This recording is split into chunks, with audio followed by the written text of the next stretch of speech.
and I enjoyed that. And also NATO Secretary General Mark Rutte, who's been terrific. He's been a friend of mine, used to be right here running this wonderful country. Now he's the NATO Secretary General. He's doing a fantastic job. And the Prime Minister, we appreciate everything you've done. And as you know, last weekend, the United States successfully carried out a massive precision strike on Iran's nuclear enrichment facilities, and it was very, very successful. It was called obliteration. No other military on earth could have done it, and now this incredible exercise of American strength has paved the way for peace with a historic ceasefire agreement late Monday, and we call it the 12-day war. Spoke to a few people. I guess that just sounded like the right name. It was a 12-day war. And we think it's over. I don't think they're going to be going back at each other. I don't think so. Not only have we dealt decisively with the critical threat of Iran's nuclear program, which was what I wanted. I said, Iran cannot have a nuclear weapon. I've said that for 15 years, long before I decided to do the political thing. But we've also reasserted the credibility of American deterrence, which is like no other. The people at NATO said there's never been anything. You know, I rebuilt the entire military during my first term. And we have a great military. We have great generals. I got to know the good ones and the bad ones. We kept the good ones. Over the past 2 days, I was honored to participate in the NATO leaders meeting and also had extremely good individual discussions with the King and the Queen, Secretary General Rutte, and the Prime Minister. Great discussions. Very knowledgeable people. Major focus of our conversations at the summit was the need for other NATO members to take up the burden of the defense of Europe, and that included the financial burden. As you know, it was 2%, and we got it up to 5%. And they said, a couple of them came up to me. One in particular said, "Sir, we've been trying to get it up to 3% for 20 years, and we haven't been able, and you got it up to 5%. So they're going to be, most of them, I guess almost all of them, are going to be contributing now 5%, a number that people are surprised at, but you need it today. The United States accounts for 2/3 of all NATO defense spending, and since I began pushing for additional commitments in 2017, believe it or not, our allies have increased spending by $700 billion. I said to people, you don't have any money, and a lot of them weren't paying. And so I started the process, and I picked it up as soon as I got back, which is 6 months ago. And following my election last November, almost all have accelerated plans to reach the 2%, 3%, 4%, and then ultimately, very quickly, 5%. And all of this is going to be done very quickly, almost immediately. You probably know this as well as I do. I'm sure they've been talking about it. It's really been a big focus. In a very historic milestone this week, the NATO allies committed to dramatically increase their defense spending to that 5% of GDP, something that no one really thought possible. And they said, "You did it, sir, you did it." Well, I don't know if I did it, but I think I did. This will be known as the Hague Defense Commitment, which is pretty good, pretty appropriate. When the allies reach this number, it will add more than $1 trillion a year. Think of that, $1 trillion per year to our common defense. And this is a monument really to victory, but it's a monumental win for the United States, because we were carrying much more than our fair share. It was quite unfair, actually. But this is a big win for Europe and for actually Western civilization. For years, past administrations failed to get most allies to contribute even the 2%. I remember when I came here, we had 4 countries that were up to 2%. And I remember Poland was there. A couple of them were there. But most of them were. We had 28 at the time. As you know, it's increased a little bit. And they've agreed now to more than double their budgets in all cases. And Europe stepping up to take more responsibility for its security will help prevent future disasters like the horrible situation with Russia and Ukraine, and hopefully we're going to get that solved. Last week, they lost 7,000 soldiers, mostly soldiers, but they're also getting hit in Kiev, They're getting hit in some of the towns also. And that means life. Life is disappearing also in the cities and towns. Should have never happened, would have never happened if I was president. I said it 1,000 times, and it never did happen. It's never even thought about. But it's vital that this additional money be spent on very serious military hardware, not bureaucracy, and hopefully that hardware is going to be made in America because we have the best hardware in the world. You saw that where 14 missiles were shot at us the other day. And they were very nice. They gave us warning. They said, we're going to shoot them. Is 1 o'clock okay? They said, it's fine. And everybody was emptied off the base, so they couldn't get hurt except for the gunners. They call them the gunners. And out of 14 high-end missiles that were shot at the base in Qatar, all 14, as you know, were shot down by our equipment. Amazing stuff. Amazing that they can do. It's like shooting a bullet with a bullet. It's the same thing if you think about it. 14 out of 14, and they weren't even that surprised. I said, do you do that well often? They say, we pretty much do, sir. The Ukraine crisis has also highlighted the urgency of rebuilding our defense industrial base, both in the United States and among the allied nations. We cannot afford to be dependent on foreign adversaries for critical minerals. And as you know, we made a deal with Ukraine to take a vast amount of the land they have for minerals. We need it. And once again, I want to thank all of the people in the Netherlands, incredible people. It's a great place. And all of the NATO allies for the tremendous summit that we just had. A letter just came in, and a statement came in from the Atomic Energy Commission of Israel. And I just wanted, this is an official letter, and they're very serious people, as you know. The devastating U.S. strike on Fordo destroyed the site's critical infrastructure and rendered the enrichment facility totally inoperable. It was devastated. We assess that the American strikes on Iran's nuclear facilities has set back Iran's ability to develop nuclear weapons for many years to come. This achievement can continue indefinitely if Iran does not get access to nuclear material, which it won't. It's so sad that that whole thing had to go. But I just want to thank our pilots. You know, they were maligned and treated very bad, demeaned by fake news CNN, which is back there, believe it or not, wasting time, nobody's watching them, so they're just wasting a lot of time, wasting my time. And the New York Times, they put out a story that, well, maybe they were hit, but it wasn't bad. Well, it was so bad that they ended the war. It ended the war. Somebody said in a certain way, you know, that it was so devastating, actually. If you look at Hiroshima, if you look at Nagasaki, you know, that ended a war too. This ended a war in a different way, but it was so devastating. Also, they have, out of Dubai, just came that Iran's foreign ministry spokesman, this is Iran's foreign ministry, says its nuclear installations were very badly damaged by the American strike. So what bothered me about these reports with fake reports put out by the New York Times, failing, I call it the failing New York Times because it's doing terribly. Without me, it would be doing no business at all. But, and by fake news, CNN and MSDNC, all of these terrible people, you know, they have no credibility. You know, when I started, they were at 94% credibility, the media. Now it's at 16%.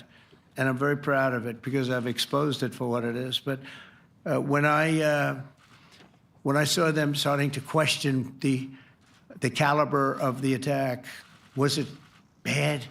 Well, it was really bad. It was devastating. They were obliterated. In fact, you can't get into the tunnels. They just put that over. That just came out. They can't. There's nothing. There's no way you can even get down. The whole thing is collapsed in a disaster. And I think all of the nuclear stuff is down there because it's very hard to remove. And we did it very quickly. When they heard we were coming, it was, you know, you can't move it. Very hard, very dangerous, actually, to move to.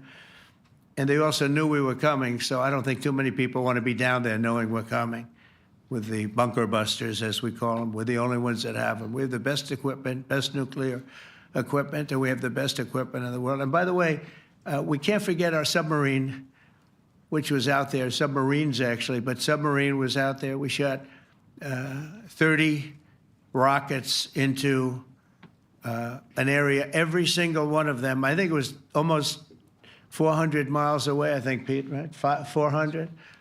And long. It was in the ocean, long ways away. And we shot a total of 30. Every single one of them hit within 9 inches from where it was supposed to be. It took it a lot because we didn't do just Fordo. We did 2 others in addition, which hadn't been completely destroyed. So we hit them with a submarine from hundreds of miles away. Amazing, just amazing equipment. Greatest submarines in the world. Nobody's even close. They're 20 years behind us when it comes to submarine technology. So that's one, and the other was from the Atomic Energy Commission, and they have about 3 or 4 of them now coming in from atomic energy commissions from various places. But the one that we have that just came out, we released it a little while ago, was from the Israeli Atomic Energy Commission, but numerous of them are getting to see the site, and the site has been demolished. And again, we had these brave patriots, these incredible flyers, these people that can fly a plane better than anybody can fly a plane, going into very hostile territory, flying into the territory that has got more missiles and things pointed at it, but it was very stealth. They didn't get to see it. It was dark. That's the amazing thing about the shots. They hit the shots perfectly, and yet it was dead dark. There was no moon. There was no light. It was virtually moonless. It was very dark, and the shots were hit perfectly. But when they get demeaned, and they were very upset about it because they knew how strong it would be. Back in Missouri, the pilots flew about 36 hours, 2 ways, far distance, and in those incredible B-2s. And we then had the F-22s, and we had the F-35s, and we had other planes, and we had, I think, a total of 52 tankers. That means the big tankers, because the refueling was a lot for all of the different planes that we sent.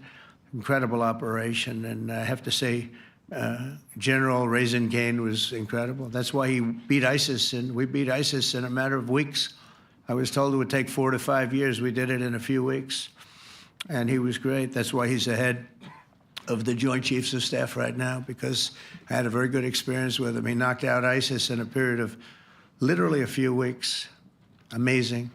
And it was supposed to take a few years, 5 years to be exact. So we had a great victory there, and we then came here, and I think we had a great victory here. But this is an ongoing project. This is the safety of Europe, the safety of the world. And they've raised it from 2% to 5%, something which nobody, and you're talking about over $1 trillion a year. So we're talking about a lot of money from coming in from countries that were not paying nearly enough to be effective. So I have, as you know, Marco Rubio with me, and Pete Hegseth, Secretary of State and Secretary of War. Should we say Secretary? You know, it used to be called Secretary of War. Maybe for a couple of weeks we'll call it that, because we feel like warriors. It used to be called Secretary of War. In fact, if you look at the old building next to the White House, you can see where it used to be Secretary of War. Then we became politically correct, and they called it Secretary of Defense. I don't know, maybe we'll have to start thinking about changing it, but we feel that way. Do we have any questions, please? Wow. That's a lot of questions. Who's a nice person? Oh, you're not a nice person, but I'll let you ask one. Go ahead. What's he going to ask? He is not nice at all. I know him well. Thank you, Mr. President. Yeah. Thank you for taking the time before flying home. You just said you believe the conflict between Israel and Iran is over. What makes you so confident it is? And what do you do if it isn't? Because I dealt with both, and they're both tired, exhausted. They fought very, very hard and very viciously, very violently, and they were both satisfied to go home and get out. And can it start again? I guess someday it can. It could maybe start soon. I think a big telltale sign was when, as you know, Iran somewhat, by not much, violated the ceasefire. and Israel had the planes going out that morning, and there were a lot of them, 52 of them.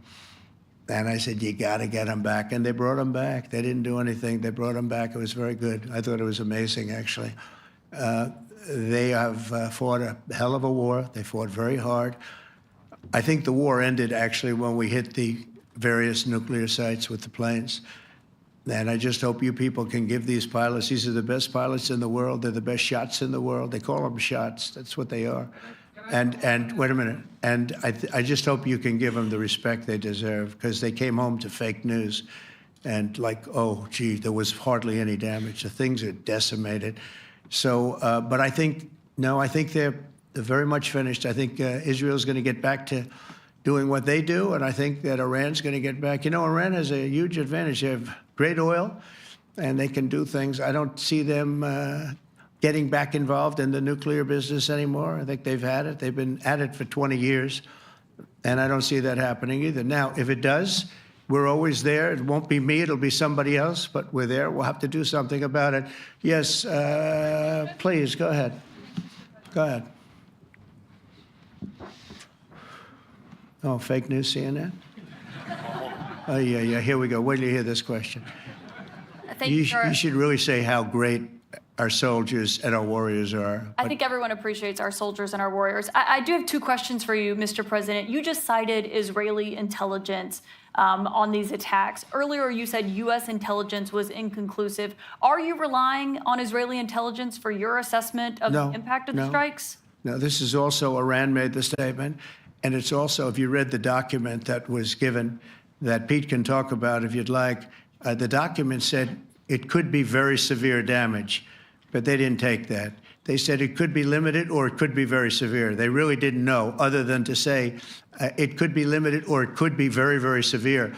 And you didn't choose to put that because it was very early after. Since then, we've collected additional intelligence. We've also spoken to people who have seen the site, and the site is obliterated. And we think everything nuclear is down there. They didn't take it out. Okay, question? Please, go ahead. Go ahead. Yeah, blue dress. Thank you so much, Mr. President. Yesterday, you said China can now continue to purchase oil from Iran. Yeah. Are you giving up on your maximum pressure campaign? Because With there are who? sanctions right now. With who? On Iran. No, look, they just had a war. The war was fought. They fought it bravely. I'm not giving up. They're in the oil business. I mean, I could stop it if I wanted. I could sell China the oil myself. I don't want to do that. They're going to need money to put that country back into shape. We want to see that happen. No, if they're going to sell oil, they're going to sell oil. We're not taking over the oil. We could have, you know. I used to say with Iraq, keep the oil. I could say it here, too. We could have kept the oil. No, China is going to want to buy oil. They can buy it from us. They can buy it from other people. But you're going to have to put that country back into shape. It desperately needs money. Yeah. Yeah, please. Here we go. I'm picking the beauties today. Go ahead. Mr. President, Secretary General Ruta has described President Putin as an adversary, a threat, an enemy. Do you view him the same way? And in addition to that, you mentioned General Kane, your chief of staff, the chairman of the Joint Chiefs of Staff. General Kane. Yes, he has said that Mr. Putin has territorial ambitions beyond Ukraine. Do you view that in the same way? Possible. I mean, it's possible. I know one thing. He'd like to settle. He'd like to get out of this thing. It's a mess for him. He called the other day. He said, can I help you with Iran? I said, no, you can help me with Russia. Because, you know, in the last few weeks, we took care of India and Pakistan, Kosovo, Serbia. I think on Friday we have coming in, the Congo is coming in, and Rwanda is coming in. That was a vicious war that went on, a machete war, heads chopped off all over Africa. They're coming in. We did two others in addition to that. Nobody's ever done anything like this. No, I consider him a person that's, I think, been misguided. I'm very surprised, actually. I thought we would have had that settled easy. I've settled 4 of them in the meantime. But he did call up, and he said, you know, he's close to Iran. He'd like to help us get a settlement. I said, no, you help me get a settlement with you, with Russia? And I think we're going to be doing that too. Yeah, please. Go ahead, please.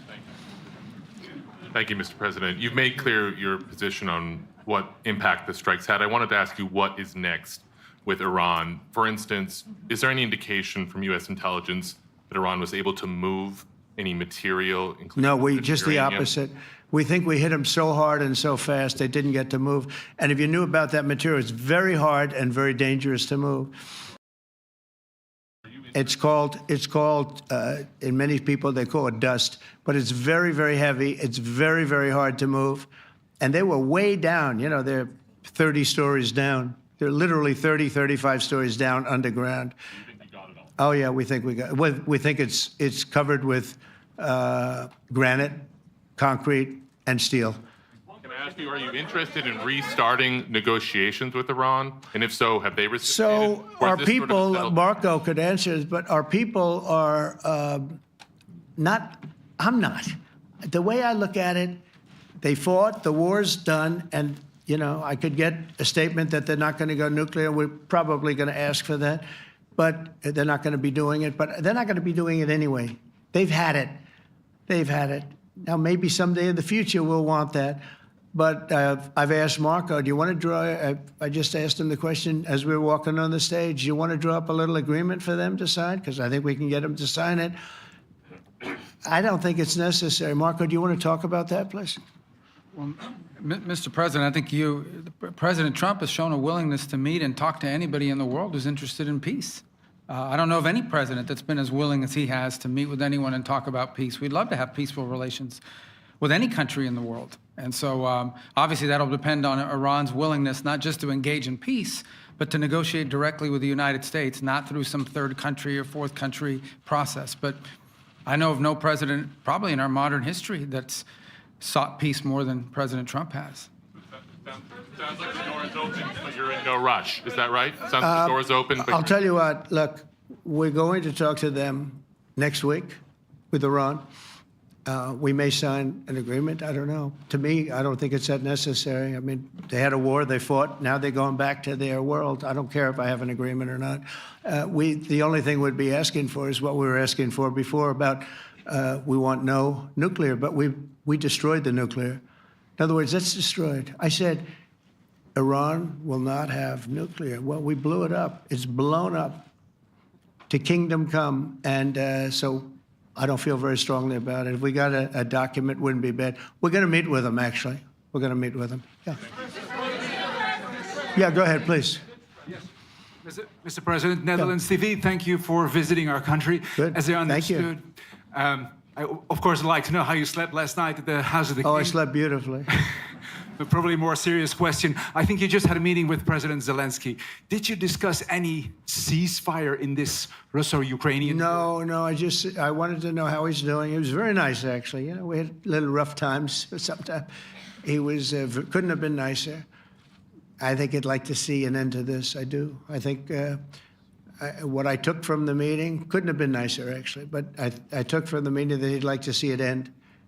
I think it's a great time to end it. I'm going to speak to Vladimir Putin, see if we can get it ended. But look, these are brave people. They're fighting these wars all over the place. You know, last week they had, I guess, I told you, close to 7,000 young soldiers, Russian and Ukrainian soldiers were killed, 7,000 in 1 week. It's crazy. It's crazy. So I'll be speaking to Putin. No, I had a good meeting with Zelensky. And I had a lot of good meetings. We had a lot of good meetings with a lot of people, a lot of great leaders. But he's fighting a brave battle. It's a tough battle. Yeah. Go ahead, white dress. Thank you. Ida Hallikainen from Finland, Ilta-Sanomat. Good. You have played golf with President Alexander Stubb. How do you see Finland as a NATO ally and partner, and how would you describe your relationship with our president? Well, he's a very good golfer, okay? In fact, he was on his college golf team. He went to a good college in the South, as you know, a very good college, and he was a good golfer. We had a good time. I think my relationship's great. I want to buy icebreakers. You know, you're very good at icebreakers. And I actually made him an offer I didn't go to Congress. They'll try and impeach me for this. But there's an old, it's not old, it's fairly new, but it's used, icebreaker. And I offered him about 1/3 of what he asked for. But we're negotiating. We need icebreakers in the U.S. And if we can get some inexpensively, I'd like to do that. Actually, they'll fix it up, make it good. Also, we may buy some icebreakers. You know, you're the king of icebreakers, that particular country. They make them good. They make them really good, and they know what they're doing. And so we're negotiating with them for about 15 different icebreakers. But one of them is available now. It's old, and it's old. It's like 5, 6 years old. And we're trying to buy it. I'm trying to make a good deal. It's all I do my whole life. My whole life, that's all I do is make deals. Yeah, please. Go ahead. Sir, go ahead. Yeah, a question for NewsHour, Dutch TV. First of all, on Article 5, on your way here, you spoke about the commitment of the U.S. to Article 5, saying, I'll give you my definition once we're here. Yeah. What is your definition, and may the U.S. commitment to Article 5 change in case some of the NATO members do not reach the threshold that was discussed today? My second question is following up on a colleague on Iran. What intel reports do say that everything over there was obliterated? Yeah, well, there are numerous of those reports, and they're coming out fast and furious. But the most respected ones we've already seen. And I will say that on a very confidential basis, they're looking at the reports, like numerous reports, and including people going to the site and checking the site. And they're going to be having, I guess you're going to be having over the next couple of days a full, you're going to encapsulate it. But no, the site was obliterated, just like I said it was, and just like the pilots should be given credit for. As far as Article 5, look, when I came here because it was something I'm supposed to be doing, but I left here a little bit differently. I said, I watched the heads of these countries get up, and the love and the passion that they showed for their country was unbelievable. I've never seen quite anything like it. They want to protect their country, and they need the United States. And without the United States, it's not going to be the same. And you can ask Mark, or you can ask any of the people that were there. It was really moving to see it.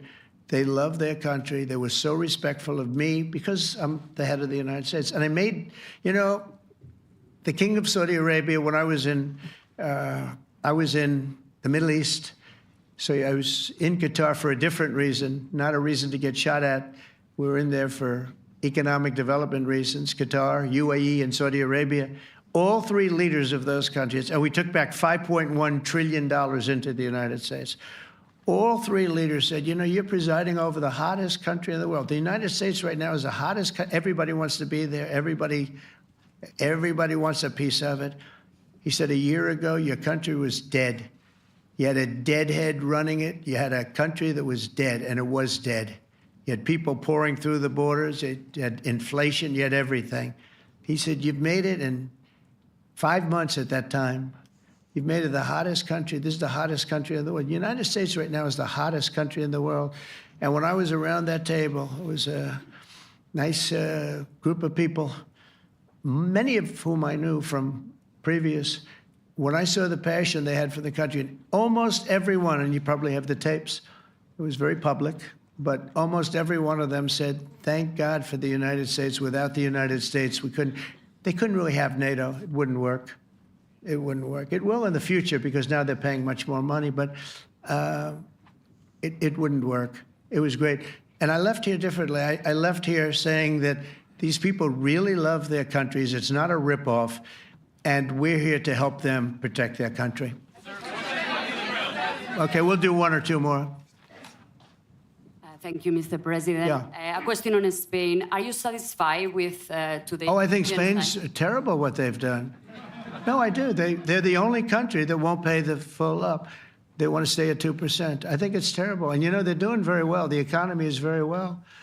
And that economy could be blown right out of the water with something bad happening. Spain is the only country that... Are you from Spain? Yeah. Good, congratulations. You're the only country that is not paying. I don't know what the problem is. I think it's too bad. So we'll make it up. You know what we're going to do? We're negotiating with Spain on a trade deal. we're going to make them pay twice as much. And I'm actually serious about that. We're going to make Spain, I like Spain. I have so many people from Spain that it's a great place and they're great people. But Spain is the only country out of all of the countries that refuses to pay. And, you know, so they want a little bit of a free ride. But they'll have to pay it back to us on trade because I'm not going to let that happen. It's unfair. It's unfair to net. All right, sir, please. Go ahead, right in the back. Yeah, you, tall one. The tall man. Mr. President, Johannes Petra from Austrian National Television. How are you? You once said that you would end the Ukraine war in 24 hours. You later said you said that sarcastically. Well, of course it was sarcastic. But you've now been in office for 5 months and 5 days. Why have you not been able to end the Ukraine war? Because it's more difficult than people would have any idea. Vladimir Putin has been more difficult. Frankly, I had some problems with Zelensky. You may have read about him. And it's been more difficult than other wars. I mean, look, we just ended a war in 12 days that was simmering for 30 years, frankly. We ended Rwanda and the Congo. It's coming to sign the documents. We've already signed basic documents, but they're coming, I think, to the White House on Friday. We ended, Serbia was going to go at it. But maybe the most important of all, India and Pakistan. And that wasn't whether or not they may someday have nukes like we're talking about in the Middle East, like we're talking about with Israel and Iran. This is they have nuclear weapons. I ended that with a series of phone calls on trade. I said, look, if you're going to go fighting each other, it was getting very bad. You know how bad that last attack was. It was really bad. If you're going to go fighting each other, we're not doing any trade deal. No, no, no, you have to do a trade deal. I said, we're not doing any trade deal. And in fact, I had the general, who was very impressive. The general from Pakistan was in my office last week. You know, Prime Minister Modi is a great friend of mine. He's a great gentleman. He's a great man. And I got them to reason. I said, we're not doing a trade deal if you're going to fight. And if you're going to fight each other, we're not doing a trade deal. And you know what? They said, no, I want to do the trade deal. We stopped the nuclear war. Go ahead. Go ahead, Jeff. Here's another beauty, Jeff. He's a beauty, all right. Go ahead. Mr. President, to follow up on Ukraine, will the United States contribute any more money to Ukraine's defense this year to the $5 billion that allies are giving? And one question, you had another meeting with the Dutch opposition leader, Mr. Wilders. Can you tell us about that meeting? And are you upset about his anti-Muslim stance? I'm not upset about it. It's just his view. He's unhappy with the way things are going in this country and various countries. He was an opposition leader. And I was asked to meet with the opposition leader by the people that are running. I think they have some deal where if you have a meeting, you're supposed to meet with an opposition leader. I said, that's strange. We don't do that. But I met with I didn't know him. He seemed like a very nice guy, but he's in opposition to the current people, and that was set up by the current people. So I assume when I met with the prime minister, you're supposed to meet with the opposition. We'll have to try that sometime in our country. Let's not do it. But I thought he was very good. As far as money going, we'll see what happens. There's a lot of spirit. Look, Vladimir Putin really has to end that war. People are dying at levels that people haven't seen before for a long time. Go ahead. Go ahead. White shirt. Oh, she's all excited. Okay. So, BBC News Ukrainian. Where are you from?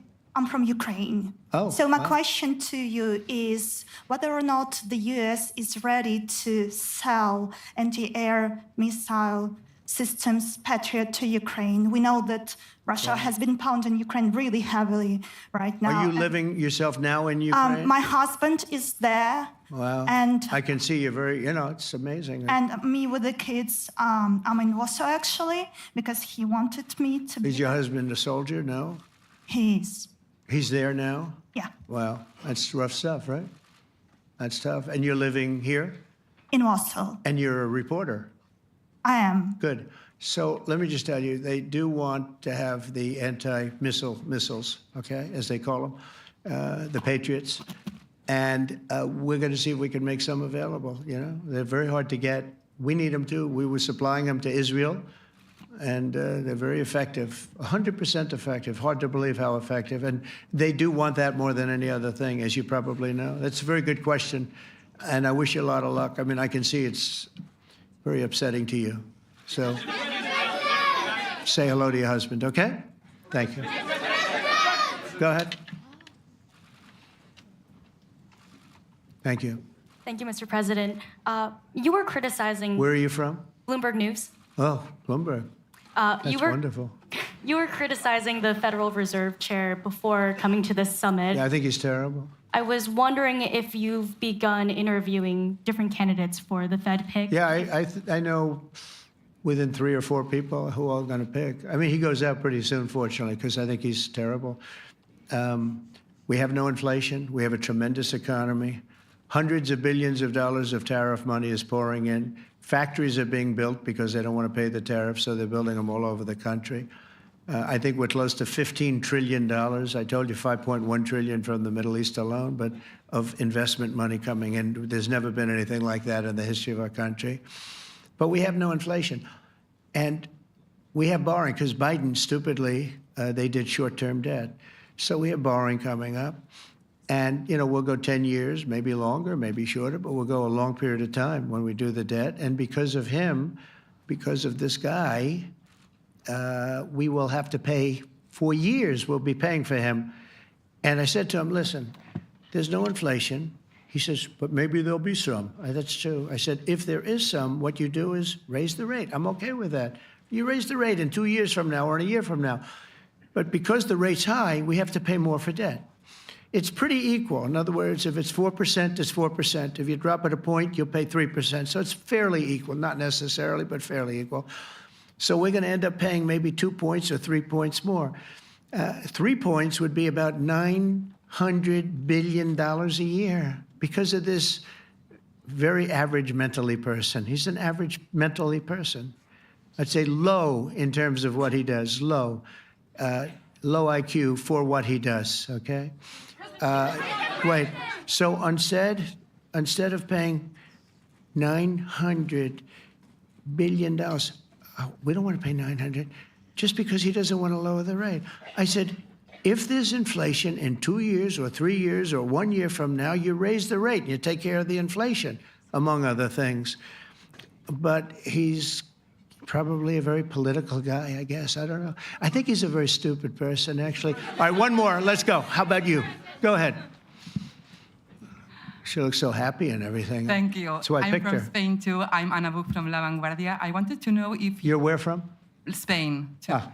I wanted to know if you want to... That's the Spain corner right there. Shouldn't have said that. That's okay. I do like Spain, by the way. I think it's unfair that they're not paying, but go ahead. Are you going to negotiate directly with Spain about... I'm going to negotiate directly with Spain. I'm going to do it myself. They're going to pay. They'll pay more money this way. You should tell them to go back and pay. You're a reporter? You tell them to go back. They ought to join all of those countries that are paying 5%. Spain's going to be just about the only one that's not. They were the most hostile toward doing it. It just doesn't make sense to me. Okay. All right, Kelly, go ahead. Here we go. There's another one. Hello, sir. Thank you very We much. got them all today. Okay. So, Mr. President, you talked about expecting some on-the-ground assessments at Fordo and other sites. Now here, Is that here again. Israeli and U.S.? It's been obliterated, Kelly. It's been What is your message obliterated. then, sir, to the intelligence community when they present reports? You're not disputing the DIA report. You're just... They presented a exists. report that wasn't finished. We're talking about something that took place 3 days ago. I understand that's The report was done So 2 what days is ago. your- Wait a minute. Yes. They didn't see it. All they can do is take a guess. Now, if you take a look at the pictures, if you take a look how it's all blackened, you know the fire and brimstone is all underground because it's granite and it's all underground. You don't show it. But even there, with all of that being said, the whole area for 75 yards around the hole where it hit is black with fire. The group that's run by this gentleman, in fact, you may want to talk about it for a second because we're going to issue a report. And I think it's not even a very exciting report at this point. it's been obliterated, totally obliterated. And they did a report, but it was like, if you look at the dates, it's just a few days after it Understood, happened. sir. So they didn't see it. They said it may be very severe. Go Understood. ahead. Do you have a message for the intelligence community, though, in terms of unvarnished information getting to you, that it's not... I don't really have a message. I would say issue the report when you know what happened. I wouldn't say that it could be severe or maybe not. They use the word severe. It could be severe or maybe it's not. And briefly, So people like you picked up and said, oh, it's not severe. We're just No, looking for the- the report was not a complete report. Yeah, the message was probably wait till you know the answer before you... and Go sir, ahead. did you not have a public component to your Zelensky meeting for a tactical reason with President Putin? Let him answer this one. Hello, Mr. Secretary. Yeah. There's a reason the president calls out fake news for what it is.